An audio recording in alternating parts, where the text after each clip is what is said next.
Excellent. So we're going to get started very, very shortly. Looks like we've got some good spaces over there on the side. Welcome. Is that seat reserved over there with a bag on it? If not, there's at least one seat there. We've got another seat here at the front as well. Aha, we've got, yeah, perfect. Nice warm invites for a space just down here.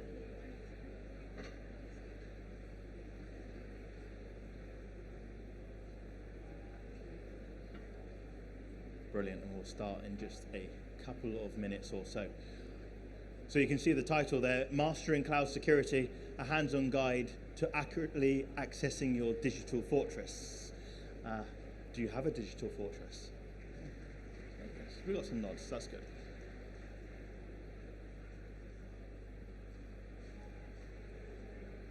A few more seats just at the front as well, with a few more coming in.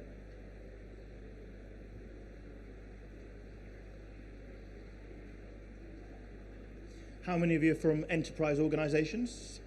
Hands up. A few, okay. How many of you are from medium to large organizations? Small?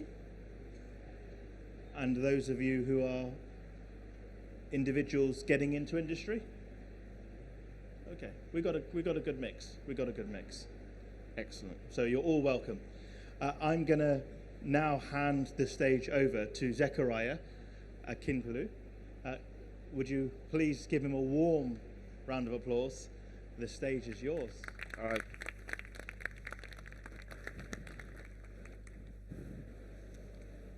All right, good afternoon. Can you hear me? All right, so good afternoon. I'll be talking on mastering cloud security.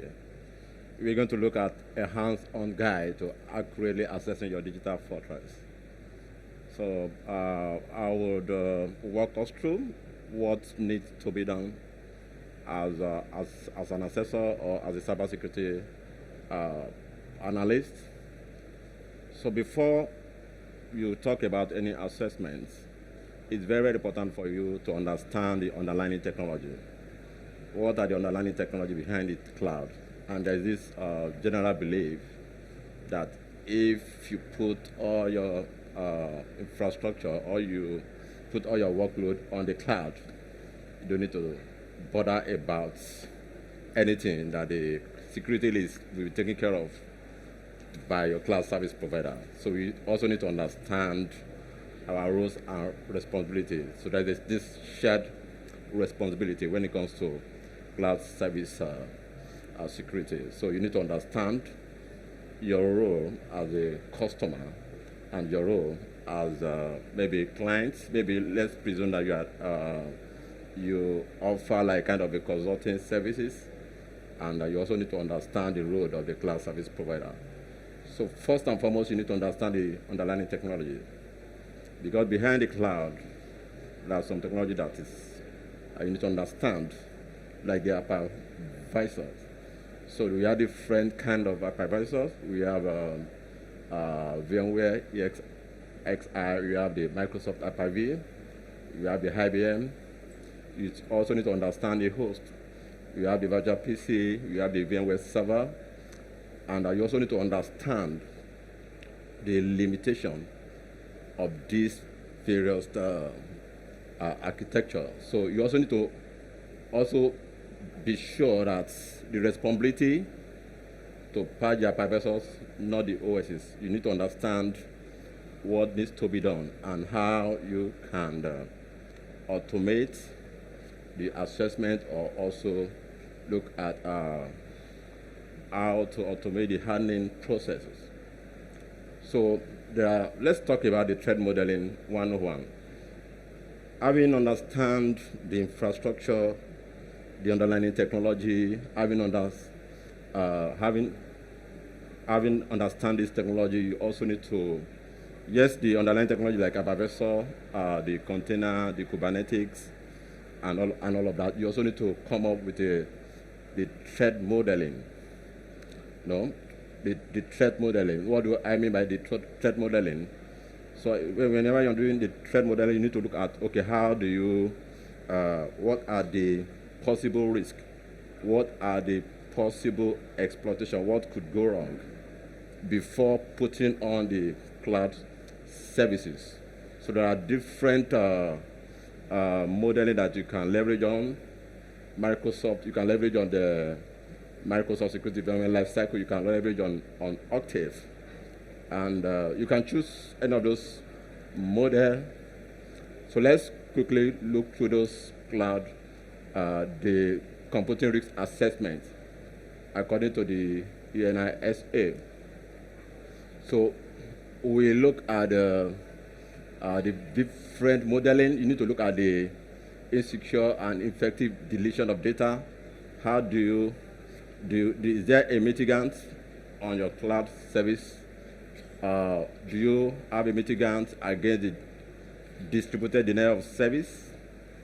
Do you leverage on the, because most of the time, I've seen a different organization that they just leverage on the basic distributed denial of service. For example, like AWS, if you're using AWS has a default anti-DDoS services, like the cloud guide. But for you to do more, you need to be sure whether you need to activate the AWS sheet, the advanced sheet that can really mitigate against. So whenever you're doing the assessment, those are the kind of things that you need to look at. You also need to look at how do you undo the encryptions, then how do you undo if there is a malicious assessment. Because one good thing about our work, as you're doing your assessment, the bad guys, they also do assessment to see whether there's a low-hanging fruit on the cloud services and all of that. So you also need to look at, in security, visibility is very key, very key.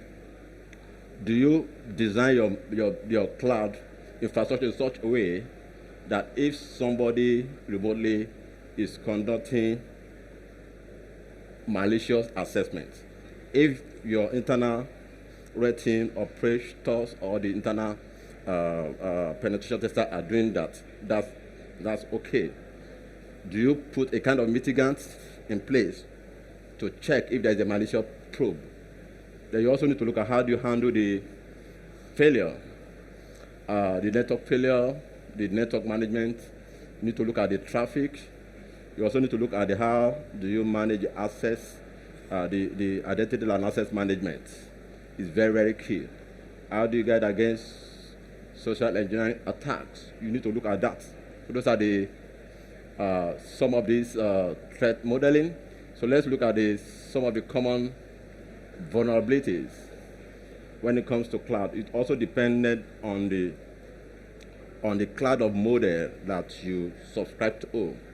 Let's presume that you subscribe to infrastructure as a service. Is it software as a service? If you subscribe to software as a service, you need to look at the common vulnerabilities around the data security. If you subscribe to like infrastructure as a service, you need to look at the common vulnerability around your operating system. It depends on the operating system that your application is running on. You also need to look at the vulnerabilities around the application. You can leverage on OWASP's top 10. Beyond the OWASP top 10, you must make sure that whether there is a way to check for all those common vulnerabilities. Beyond the common vulnerabilities, you need to go beyond, because vulnerability management has just gone beyond just you running a scan, integrating your cloud service to maybe to Qualys, maybe just beyond you just having the cloud service posture management in place. You must ensure that those are different technologies that you can leverage on. Beyond the technology, you need to make sure that the people, you have the adequate, whenever you're doing an assessment, the assessment is not just about the technology. You need the assessment around the people, the processes, and the technology. Then you also need to look at the common vulnerabilities around the hypervisor, depending, like the VM hopping. You look at the vulnerabilities around ghost to host escape.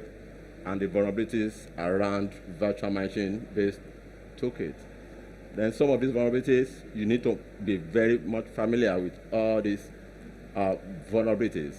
Vulnerability around and the data security, like weak encryption. How do you handle data in transit? How do you handle data in your database, whether on your NoSQL database or SQL databases? How do you handle if you're mounting a virtual machine? Then whenever you're doing a forensic, you must ensure that you don't leave your forensic images on the cloud, and you must also ensure that the way you manage your log, the sensitive log, and how do you handle all those, you must make sure that the encryption algorithm is the right algorithm.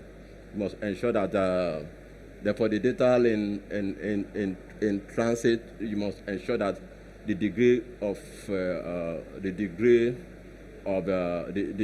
use the right algorithm. You know that some algorithm over time it will be okay, but over time it will not be secure, like the TLS 1.0, 1.1 no longer secure. Make sure that for the data in transit, you use the right algorithm, and through the end of it, so that there are different tooling that you can use to do this, and also you can also automate these tasks. Then you also need to look at how you handle your hardware security modules. Make sure that you have the HSM. The HSM, the CSP will not manage it. HSM for you. You must make sure that HSM is in the multiple locations, and that your key management. Then you also need to look at the certificate. How do you manage the certificates?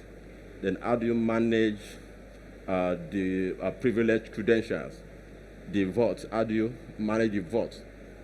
So all these things will not be done for you by the cloud service provider. You need to make sure that you have all of this. Then the revocation of keys and all of that, you need to also look at that. Because if you don't get the modeling right, you will not be able to do the right assessment. And if you don't understand the underlying technology, you'll not be able to come up with the right assessment. Then you want to look at the inaccurate modeling for resources. Then you also need to look at the internal cloud network probing. And how do you do this? You can have a dedicated internal team, or you can leverage on the managed security service provider that will do this for you. So also dependent on how large is your security team. So if you have a very large security team, you can have a dedicated red team operators. Dedicated is just the red teaming goes beyond just you conducting a vulnerability scanning. Goes beyond just you conducting a penetration testing. So for every changes on your cloud, you need to make sure that those changes are subjected to serious breach simulation.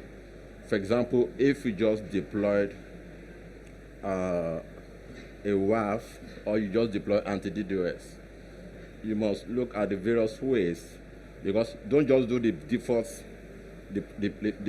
deployment. You must conduct like kind of you must stress test. You must look at different ways by which this technology can be bypassed. How do you invade the WAF?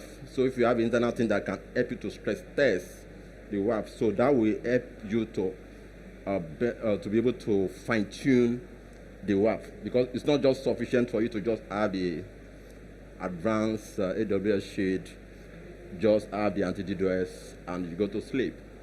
So you must ensure that, okay, in the real attackers, they will not just conduct the basic DDoS attack. They will not just conduct, they understand this technology. They will try as much as possible to see how they can evade this technology. It's that you have internal team that does it for you, or you have so those are the how you can do. So then you also look at, okay, in case if there is a breach, do you have how your degree of readiness for the forensic?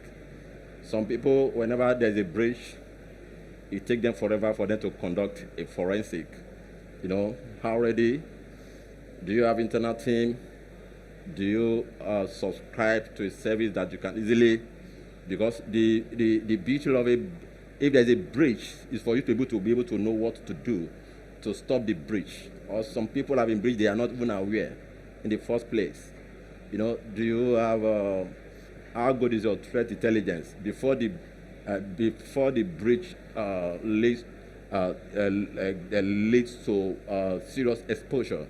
Do you have a proper threat intelligence team to help you monitor this? Then you also need to look at the SLA, the service level agreement between the CSP, and most of the time the CSP, there's a limit to what you can do. But if you subscribe, maybe let's presume to a managed security service provider, that's a company that does just, they will sit in between. You know, you must make sure that you have the proper SLA. You know, the SLA, that's all that the administrative control.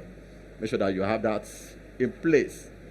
And subscription scheme not adapted. You need to look at this. So you need to look at also at the policies around your data and around your cloud services. Then you also need to look at data protection, depending on your jurisdiction. If you are in European region or you do business with region, you need to look at the GDPR. Different jurisdictions have different data protection. Ensure that you follow the regulation based on your jurisdiction. Then you need to look at the vetting processes, and also need to look at the rules of the people that have access to this. Make sure that you don't have so many root accounts. By default, the root account should be disabled, you know, and people that have escalated, maybe the admin account should be limited, depending on the, and you can also leverage on the various SSP security architecture, like Microsoft. For a large enterprise, Microsoft will tell you that you don't need to have more than 7 super admin account and all of that. The root account need to be disabled. You need to leverage on the MFA. Look at the MFA system. Those are the kind of things that you look at whenever you're conducting your assessment. Yeah, the physical security, that will be at the cloud service provider level. You need to look at the scoping of the project. You need to look at the